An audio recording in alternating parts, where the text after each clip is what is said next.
따라하시죠. 팔복. 고려 예종 때 시를 잘 지어 해동 1인자로 이름을 날렸던 김황원이라는 분이 계셨습니다. 개경에서 북쪽으로 올라가면 평양이 나오는데 대동강변 부병루가 있습니다.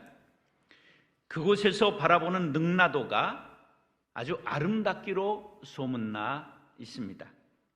시인 묵객들이라면 한 번쯤 부병루에 올라가 능라도를 바라보면서 시 한 수를 읊는 것이 소원일 정도로 아주 경관이 빼어난 곳이었습니다. 드디어 꿈에 그리던 부병루를 김황원도 오르게 되었습니다. 그가 부병루에 올라가 보니 앞서간 시인 묵객들이 남기고 간 시들이 전부 편액으로 붙어 있었습니다. 그것을 읽다가 아니 이렇게 아름다운 광경을 저 정도밖에 표현할 수 없나? 이 부하가 치밀어서 액자들을 전부 뜯어서 팽겨쳤습니다. 그리고 정좌하고 앉아서 유유히 흘러가는 강물을 보며 멀리 있는 산을 보면서 시상을 떠올리기 시작했습니다. 부병루에서 김황원, 장성 일면 용용수, 긴 성벽 한쪽으로 넘실넘실 강물이 흐르고 대야동두 점점산 큰 들판 동쪽 머리에는 띄엄띄엄 산이로다. 여기까지 잘 나갔는데 더 이상 시상이 떠오르지 않았습니다. 너무 아름다워 그 기에 눌린 것인지 더 이상 시상이 떠오르질 않았습니다. 머리를 쥐어짜고 진땀을 흘리다가 어느덧 해가 서산마루에 걸려 어둑해졌고 더 이상 경관이 보이지 않게 되자 그만 눈물을 흘리고 부병루에서 내려오고 말았다는 전설 따라 삼천리. 부병루에 얽힌 이야기였습니다. 산상수훈은 성경 1189장 중에 바로 가장 경관이 아름다운 대동강 경관같이 뛰어난 말씀을 담고 있습니다. 그래서 산상보훈이라고 일컫습니다. 예수님께서 산 위에 올라 제자들에게 가르쳐 주신 보배로운 말씀이라고 하는 뜻으로 마태복음 5장, 6장, 7장을 지칭합니다. 저도 이 산상수훈을 너무 좋아합니다. 그래서 이 말씀을 연속으로 설교해 보는 것이 소원이었습니다. 그런데 너무 귀한 말씀을 잘못 전하여 훼손하면 어떻게 할까 하는 두려움이 들었습니다. 고려 시인 김황원처럼 호기 있게 시작했다가 제대로 마치지 못할까 봐 감히 망설이면서 붓을 들지 못했습니다. 오르지 못할 나무는 쳐다보지도 말라 하는 옛말이 생각났습니다. 혹시 여러분들 중에 젊은 시절 좋아하는 이성을 만났을 때 프로포즈를 하고 싶은데 퇴짜 맞을 것이 걱정돼서 프로포즈를 못한 추억이 떠오르는 분들도 있을지도 모르겠습니다. 산상수훈에 대한 저의 감정이 그러했습니다. 오랜 망설임 끝에 기도하고 심호흡을 하고 도전을 했습니다. 그 첫 번째 본문이 오늘 말씀입니다. 1절, 2절 다 같이 읽겠습니다. 시작. 예수께서 무리를 보시고 산에 올라가 앉으시니 제자들이 나온지라 입을 열어 가르쳐 이르시되. 지금 서서 가르치셨어요? 앉아서 가르치셨어요? 앉으셔서 가르치셨어요? 랍비들은 서서 가르치거나 혹은 이리저리 거닐면서 교훈했습니다. 그러나 아주 중요한 말씀을 가르칠 때는 앉아서 가르쳤습니다. 그러니까 예수님이 앉아서 가르치셨다는 것은 그냥 보통 이야기입니까? 중요한 이야기입니까? 예, 중요하다는 뜻을 담고 있는 것입니다. 그 다음에 물에서 가르쳤습니까? 산에서 가르치셨습니까? 산 위에서 가르치셨어요? 이 산은 어느 산일까? 전승에 의하면 갈릴리 바다 북서쪽 8km 떨어진 곳에 하틴산이라고 알려져 있습니다. 그 산 정상은, 산이 높은 산 아닙니다. 그 산은 나지막한 산인데 그 위에 평지가 있습니다. 오늘날 그것을 팔복산이라고 부르고 산상수훈교회가 아름답게 이렇게 세워져 있습니다. 산상수훈의 가르침은 대상이 누구였느냐? 오늘 본문에 제자들이라고 나옵니다. 마테타이라고 말하는데 한 인물에 소속된 자, 선생의 정신을 흡수하고 동화된 사람을 제자라 일컫습니다.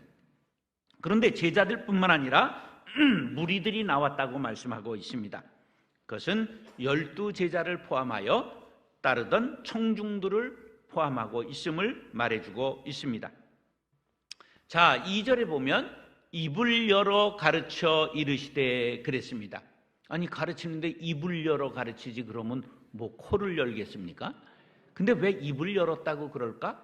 이것은 바로 히브리식의 표현 방법인데 하나님께서 선지자들의 입을 통하여 하나님의 뜻을 전달할 때 사용하던 어법입니다. 그러니까 말씀의 엄숙함과 권위를 나타내기 위해서 입을 열어 가르쳐 이르시되 그렇게 표현한 것입니다. 사랑하는 형제 자매 여러분, 오늘 매우 중요하고 권위 있는 예수님의 가르침, 그 중에 첫 번째 말씀인 팔복에 대해 상고할 때 우리 모두가 큰 은혜 받으시기를 예수님의 이름으로 축원합니다. 따라서 역설적 진리. 기독교는 역설적 진리를 가르칩니다. 역설이라고 하는 건 파라독스 이렇게 말하죠. 일반적인 상식이나 믿음을 뒤집어 엎는 이론으로 언뜻 보기에는 진리와 모순되는 것 같으나 사실은 그 속에 일종의 진리를 품고 있는 말을 역설이라 그렇게 말합니다. 예수님의 가르침 중에 많은 부분이 역설입니다. 그 역설의 예를 찾기가 어렵지 않습니다. 요한복음 12장 24절 25절에 보면 내가 진실로 진실로 너희에게 이르노니 한 알의 밀이 땅에 떨어져 죽지 아니하면 한 알 그대로 있고 죽으면 많은 열매를 맺느니라. 자기의 생명을 사랑하는 자는 잃어버릴 것이요 이 세상에서 자기의 생명을 미워하는 자는 영생하도록 보존하리라. 할렐루야. 사람이 생명을 버릴 각오를 하게 되면 도리어 영혼과 육신이 살게 된다는 말씀입니다. 자, 밀알 한 알이 있습니다. 요게 떨어지기를 거부하고 난 그대로 살겠다. 그리고 아등바등 달려 있으면 누가 와서 쪼아 먹을까요? 새가 와서 쪼아 먹지요. 그것으로 끝입니다. 그런데 한 알의 밀알이 땅에 떨어져 죽은 것 같아요. 그런데 어떻게 되죠? 30배, 60배, 100배의 많은 열매를 맺습니다. 제가 전도사로 시골에서 담임을 한 적이 있는데 앞에 해바라기를 심어놨더니 몇 방석만한 해바라기가 이렇게 달렸어요. 그래서 할 일은 별로 없고 교인은 할머니 5명 모시고 목회를 했는데 할머니들이 얼마나 신출을 기몰하는지 성경을 거꾸로 놓고 읽어요. 글을 모르니까 아무데나 되는 대로 놓는 거예요. 그래서 해바라기 씨를 전부 세어봤습니다. 그러니까 하나에서 해바라기가 몇 개 나왔냐? 360알이 나오더라고요. 30배, 60배, 100배가 아니라 300배가 나오더라. 예수님은 밀알이 되셔서 이 땅에 오시고 이 땅에 떨어져 죽으셨습니다.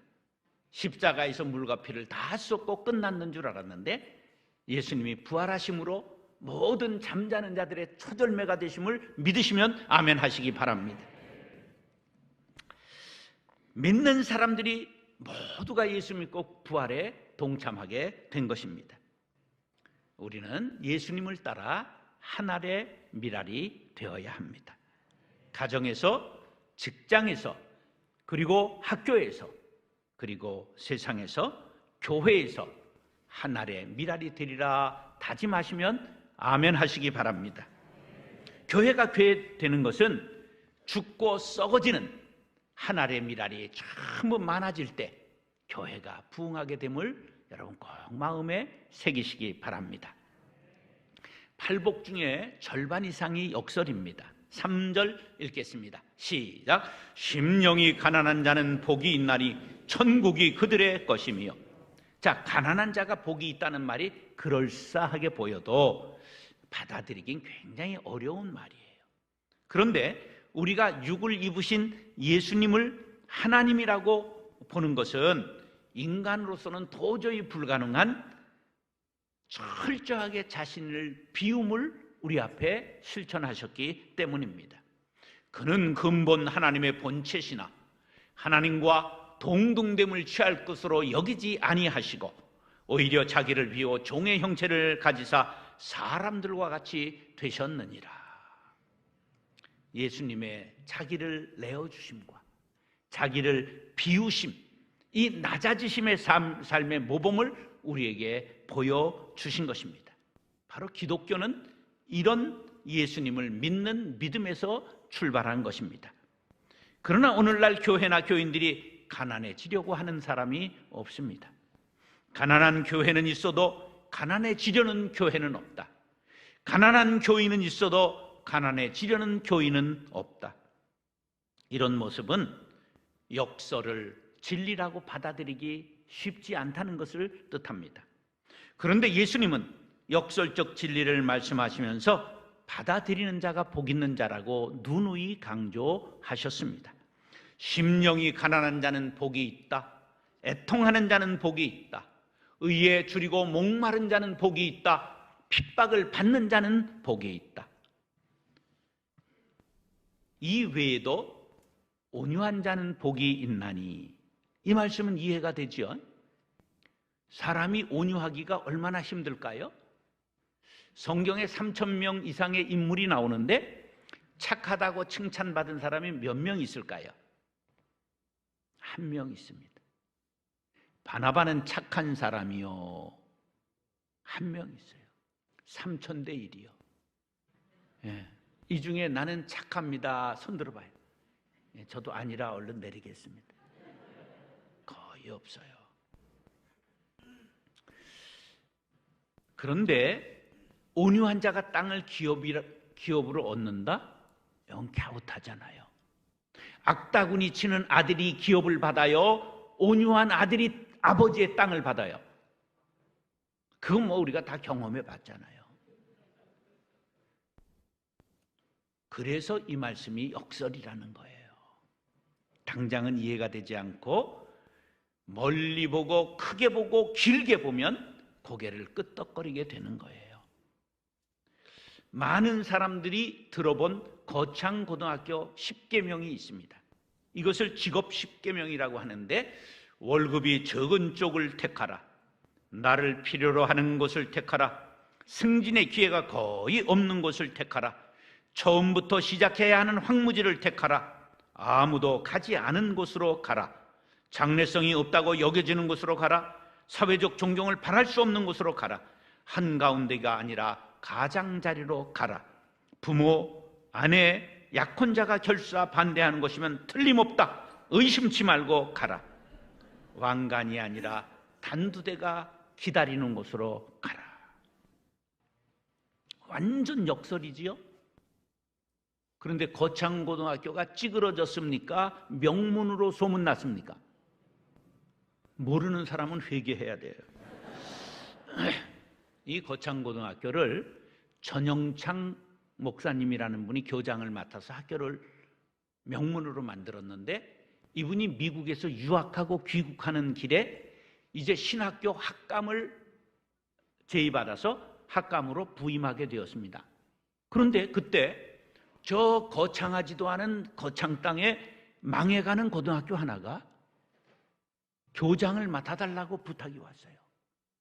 기도하다가 신학교 학감은 나 아니라도 갈 사람이 있겠지만 어려운 고등학교는 내가 가야 되겠다 생각하고 시골에 내려간 것입니다. 그래서 이런 정신을 가지고 학교를 키워서 명문을 세웠습니다.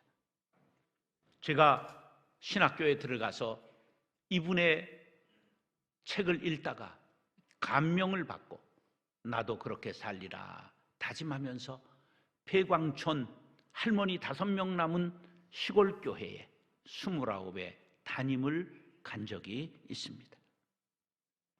사도 바울은 육체의 질병을 위해서 하나님 고쳐달라고 간절하게 3번을 기도했는데 그때 하나님의 음성이 들려왔습니다. 다 같이 시작. 나에게 이르시기를 내 은혜가 네게 족하도다. 이는 내 능력이 약한 데서 온전하여 짐이라 하신지라. 그러므로 도리어 크게 기뻐함으로 나의 여러 약한 것들에 대하여 자랑하리니 이는 그리스도의 능력이 내게 머물게 하려 함이라. 할렐루야. 사랑하는 형제 자매 여러분, 역설을 진리로 받아들이는 순간 그리스도의 능력이 임하게 됨을 믿으시면 아멘 하시기 바랍니다. 예수님의 역설이 진리가 되는 아멘으로 화답하는 여러분들의 삶이 되셔서 능력 또한 여러분들의 것이 될 수 있기를 예수님의 이름으로 축원합니다. 따라서 하늘의 복. 우리의 신앙이 성경에서 멀어져 있지 않는가 한번 점검해 보시기 바랍니다.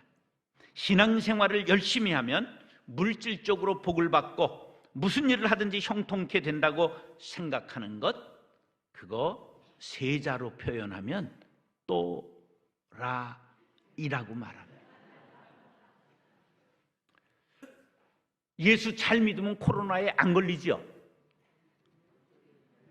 그런 거 없어요.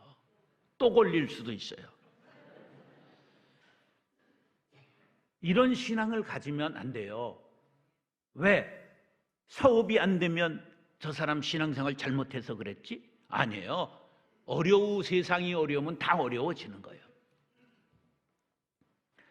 우리 주변의 불신자들이 형통하게 되면 그건 어떻게 설명하시렵니까? 하나님께서는 물론 자녀들에게 복을 주시기를 기뻐하세요. 그래서 신명기 28장은 복으로 가득 차 있어요. 시작. 성읍에서도 복을 받고 들에서도 복을 받을 것이며 내 몸의 자녀와 내 초지의 소산과 내 짐승의 새끼와 소와 양의 새끼가 복을 받을 것이며 내 광주리와 떡반죽 그릇이 복을 받을 것이며 내가 들어와도 복을 받고 나가도 복을 받을 것이니라. 할렐루야. 그런데 여기에서 멈추면 안 돼요. 요 앞에 조건이 달려 있습니다. 그걸 생략하면 안 됩니다. 시작. 네가 내 하나님 여호와의 말씀을 삼가 듣고 내가 오늘 네게 명령하는 그의 모든 명령을 지켜 행하면 네 하나님 여호와께서 너를 세계 모든 민족 위에 뛰어나게 하실 것이라. 네가 내 하나님 여호와의 말씀을 청종하면 이 모든 복이 네게 임하며 네게 이르리니. 하나님의 말씀을 삼가 듣고 지켜 행할 때 또 순종할 때 복을 주시겠다고 하는 조건이 붙어 있음을 꼭 기억하시기 바랍니다. 성경은 반드시 조건절이 있어요. 그리하면 내가 너에게 복을 주리라. 라면과 칼국수는 좋아하면서 조건절을 지키지 않으면 복을 절대 받을 수 없다는 것을 기억하시기 바랍니다. 우리 하나님은 우리들에게 복을 주시기를 기뻐하십니다. 그래서 팔복을 이야기하신 것이죠. 그런데 이 팔복 중 4가지가 표면적으로 봐도, 겉으로만 봐도 이것이 세상의 복이 아님을 알 수가 있습니다. 자, 3절, 8절, 9절, 10절 시작. 심령이 가난한 자는 복이 있나니 천국이 그들의 것임이요 마음이 청결한 자는 복이 있나니 그들이 하나님을 볼 것임이요 화평하게 하는 자는 복이 있나니 그들이 하나님의 아들이라 일컬음을 받을 것이며 의를 위하여 박해를 받은 자는 복이 있나니 천국이 그들의 것입니다. 지금 땅을 말하고 있어요? 하늘을 말하고 있어요? 하늘을 말하고 있어요. 심령이 가난한 자에게 주시는 복은 천국을 소유하는 복입니다. 마음이 청결한 자에게 주시는 복은 하나님을 볼 수 있는 상급입니다. 화평케 하는 자에게 주시는 복은 하나님의 아들이 되는 복입니다. 의를 위해 핍박을 받는 자는 천국을 보상으로 받습니다. 이렇게 볼 때 팔복 중 4가지는 하늘의 복, 4가지는 땅의 복이라고 나눠볼 수 있습니다. 그런데 깊은 묵상을 하고 보면 나머지 네 가지도 하늘의 복을 말하고 있음을 알 수가 있습니다. 4절로 8절 시작. 애통하는 자는 복이 있나니 그들이 위로를 받을 것이며 온유한 자는 복이 있나니 그들이 땅을 기업으로 받을 것이며 의에 줄이고 목마른 자는 복이 있나니 그들이 배부를 것이며 긍휼히 여기는 자는 복이 있나니 그들이 긍휼히 여김을 받을 것이며. 자, 애통하는 자는 위로를 받는다 했습니다. 여기 애통은 뭐냐 하면 어머니 돌아가셔서 애통하는 게 아니라 하나님과 나 사이에 죄가 가로막혀서 깊이 슬퍼하고 철저히 회개하는 애통하는 마음을 뜻하는 것입니다. 그때 하나님께서 따뜻한 사랑으로 다가오셔서 감싸주시고 내 너를 안다 용서하신다는 거예요. 이걸 위로라고 말하는데 파라칼레오라고 말해요. 근데 파라가 뭐냐 하면 곁으로 그런 뜻이에요. 칼레오는 부른다. 참된 위로는 하나님께서 친히 우리 곁에 오셔서 안아주시는 것입니다. 자, 온유한 자는 뭐를 기업으로 받아요? 땅을 기업으로 받아요. 이것은 겸손하고 부드러운 것을 뜻하는 게 아니에요. 성경 원어의 온유는 야생마가 길들여진 상태예요. 모세의 경우를 보세요. 모세의 온유함이 지면에서 가장 으뜸이었다 성경이 말하고 있어요. 모세가 온유해요, 혈기방장해요. 한 주먹에 사람 때려 죽인 놈이에요. 그런데 온유하다고 말해요. 무슨 뜻일까요? 하나님의 말씀이라 하시면 그 앞에 엎드릴 수 있는 사람으로 훈련되었다, 그런 뜻이에요. 그래서 온유한 자, 하나님 뜻에 순복하는 자에게 하늘의 상이 임한다는 거예요. 의에 줄이고 목마른 자가 배부른다. 그것은 자기의 죄를 자복하고 회개하는 애쓰는 영적 갈증을 뜻하는 거예요. 그런 사람에게 생명수로 먹이시고 시원케 해주신다는 말씀이지요. 긍휼히 여기는 자는 긍휼히 여김을 받을 것이다. 그것은 상대방이 죄인임에도 불구하고 동정심을 갖는 마음을 뜻하는 것입니다. 그렇게 형제를 긍휼히 여길 때 하나님이 우리를 긍휼히 여기시리라, 그러한 뜻입니다. 이렇게 볼 때 팔복 전체가 하늘의 복을 이야기하고 있는 것입니다. 그렇다면 예수 잘 믿으면 이 세상에서 잘 된다는 것은 허구일까요? 아니지요. 예수 잘 믿을 때 하늘의 복뿐만 아니라 부수적으로 땅의 복도 받게 된다는 말씀입니다. 그 재미도 쏠쏠하지요. 마태복음 16장 19절 시작. 내가 천국 열쇠를 네게 주리니 네가 땅에서 무엇이든지 매면 하늘에서도 매일 것이요 네가 땅에서 무엇이든지 풀면 하늘에서도 풀리리라. 할렐루야.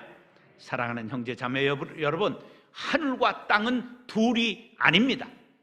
하늘이 어디부터 하늘입니까? 하늘이 어디부터 하늘이에요? 1cm부터예요? 10km부터예요? 사실은 경계가 없습니다. 현재와 미래도 경계가 없습니다. 땅에서 풀면 하늘에서도 풀리고, 팔복의 말씀을 믿고 행하면 땅에서뿐만 아니라 하늘에서도 복을 받게 된다는 말씀입니다. 우리 모두가 하늘의 신령한 복과 땅의 기름진 소산을 누릴 수 있는 신령한 용사들이 될 수 있기를 예수님의 이름으로 축원합니다. 따라서 천국 시민의 자세, 창세기, 출애굽기, 레위기, 민수기, 신명기를 모세 오경이라고 말합니다. 율법이라고도 말하는데 율법의 핵심은 십계명입니다. 마태복음 5장, 6장, 7장을 산상수훈이라고 말하는데 산상수훈의 핵심은 팔복입니다. 팔복은 천국 백성된 자의 기본 자세를 가르쳐줍니다. 천국 백성된 자로서 마땅히 가져야 될 윤리적, 종교적 자세를 가르쳐줍니다. 기독교 도덕의 근본을 말하고 있기 때문에 기독교 대헌장이라고 일컫습니다. 여러분, 팔복의 말씀을 마음에 꼭 새기시기 바랍니다. 자, 산상수훈의 본질이 무엇이냐, 근본 목적이 무엇인가에 학자들 간에 논란이 많이 있습니다. 그 까닭은 너무 이 윤리적 수준이 고상하고 아름답고 높기 때문에 비현실적이라고 생각하기 때문입니다. 얼마나 비현실적일까요? 11절, 12절 말씀입니다. 시작. 나로 말미암아 너희를 욕하고 박해하고 거짓으로 너희를 거슬러 모든 악한 말을 할 때에는 너희에게 복이 있나니 기뻐하고 즐거워하라. 하늘에서 너희의 상이 큽니다. 너희 전에 있던 선지자들도 이같이 박해하였느니라. 여러분, 이게 코로나 걸렸는데 할렐루야 아멘 하는 사람 있습니까? 지금 당장 암 수술하러 들어가면서 할렐루야 천국 갑니다. 그리고 갈 수 있습니까? 없지요. 그때에 잘 참아라. 권면하고 위로하는 것이 위로가 아니에요. 그런데도 성경은 뭐라고 하면 기뻐하고 즐거워하라는 거예요. 이거 직역하면 무슨 뜻이냐 하면 기뻐하면서 팔짝팔짝 뛰라는 거예요. 아니, 이런 기가 막힌 말이 어디 있습니까? 어떻게 그렇게 할 수 있을까요? 이것은 네가 이미 시민권이 하늘에 있는 하늘 시민이면 믿으면 그렇게 하라는 거예요. 여러분, 죽어서 천국 갈 자신 있으십니까? 이거 아멘 소리가 잘 안 나오잖아.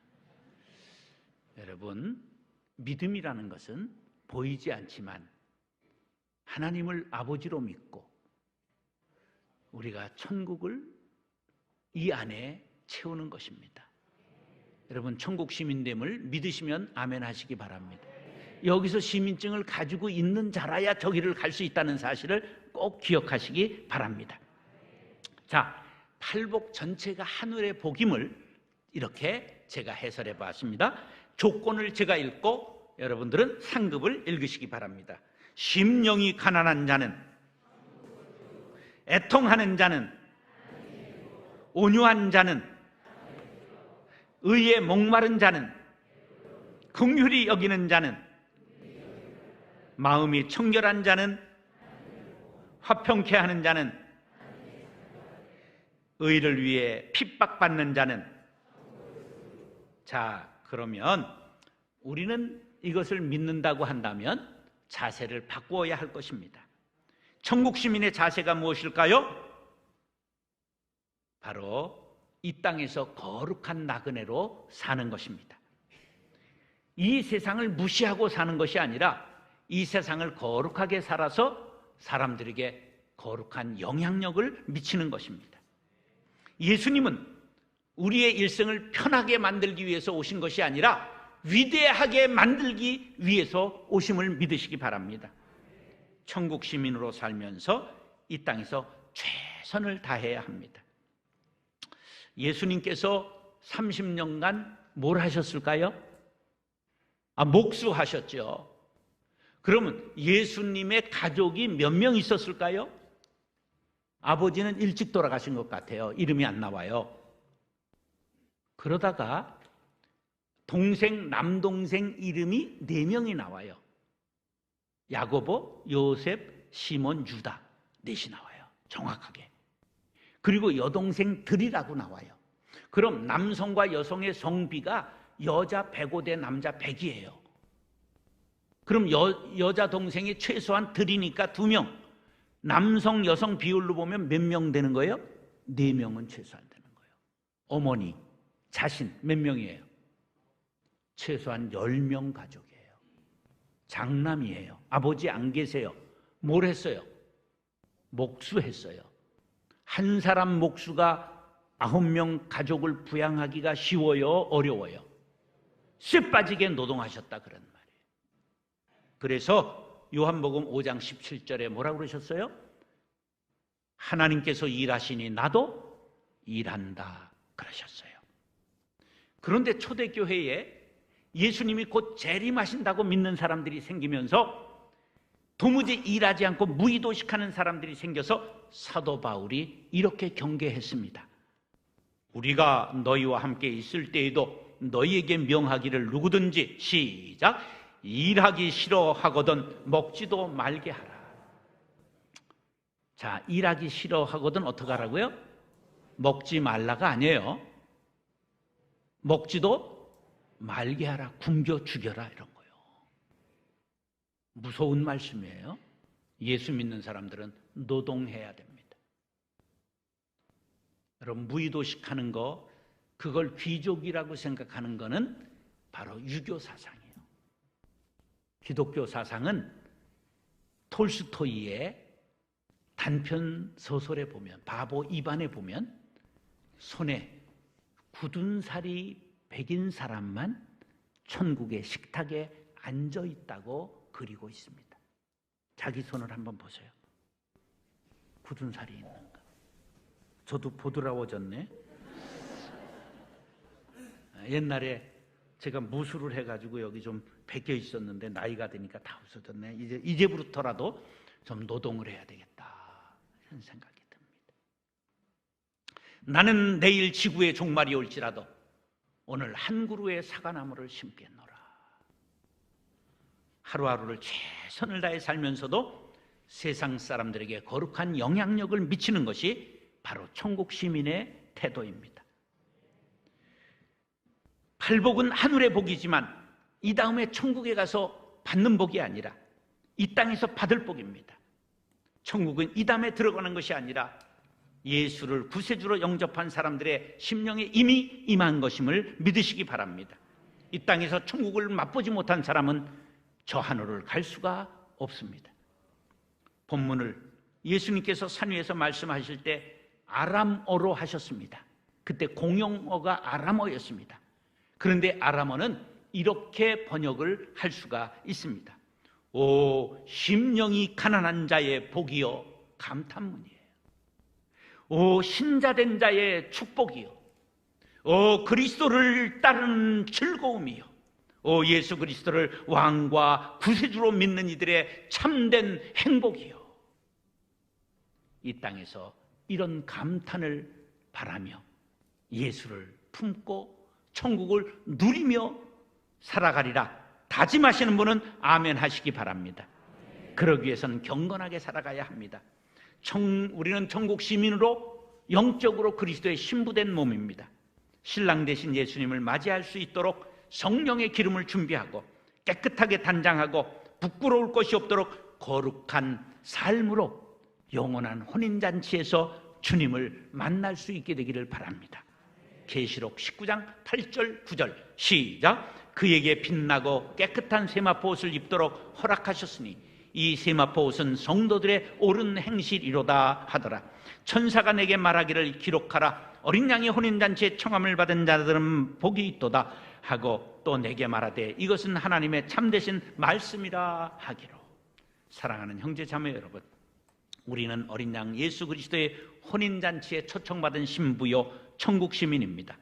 거룩한 행실을 가지고 최선을 다해 하루하루를 살아 이 땅에서 천국을 누리며 영원한 천국에 들어갈 수 있게 되기를 축원합니다. 다시 팔복, 역설적 진리, 하늘의 복, 천국 시민의 자세.